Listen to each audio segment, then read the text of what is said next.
તો હાલો, good morning, જય માતાજી, રામ રામ ને સીતારામ ને આજ છે શિવરાત્રિ. તો બધાની હેપી શિવરાત્રિ. અને બસ બધા શિવરાત્રિને મેળે જાય ને એન્જોય કરે. અને અમારે ત્યાં એવું કોઈ હોય નહીં, તો અમે મેળે બેળે જવાનું હોય. અમારે તો જો બસ કામ ને ઘર. એટલે હું વિડીયાને જોતી હતી ને બધા શિવરાત્રિને મેળે જાય. મારો એ વિચાર છે, પણ કીધું દયા થાય તો જાય હું કોક દે આપણી પણ શિવરાત્રિને મેરે. ઘણી ફેર બધા જતા હોય ને આપણી મરજી થઈ તો અહીંથી કે જઈએ, પણ ટાઈમ નથી એવો કોઈ મળ્યો જેદો એની મરજી છે. અને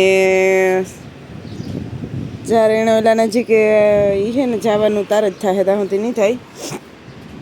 અમારે જુલીબાઈ બેઠી ને મણી નથી આવ્યા 4-5 વિડીયા, તો મી જોઈને મણી આનંદ થયો. અને હું આમાં તમને બતાડી વિડીયો મૂકી દઈશ, તો તમે જોજો. બધા જુનાગઢના હે જે ગાય હે તો હરુભરું જોઈ આવી હે, પણ કોઈ મારા જેવું નોઈ ગયું હોય તો ચોક્કસ જોજો. આપણે જો લ્યો કવારમાં પેલો નીહરા એ કાપે નાખવું, યાદ નથી આવતું. તો એવું કંઈક છે બધું. તો મીતા વિડીયા જોઈને મને એ થયું કે ના બહુ જ મજા આવી. અને ઘડીક વાર મેં જે લાઈ આવતું હતું એ જોયું આપણે જુનાગઢનું. તો એવું બધું છે. કોણ ગૂતું એ જરા કોમેન્ટમાં કીજો. જુનાગઢને મેરે અમારે તો ઘણા ગયા હતા. મારી માઈ ગઈ હતી તે બધા એ કહેતા હતા કે બહુ મજા આવી. બધા એના મેરામાં જ છે. મને વિડીયો આવ્યા તમે હાલો અહીં તમને કાન વિડીયામાં તમને આગળ મૂકી તો જોઈજો તમે.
આવી ભણવા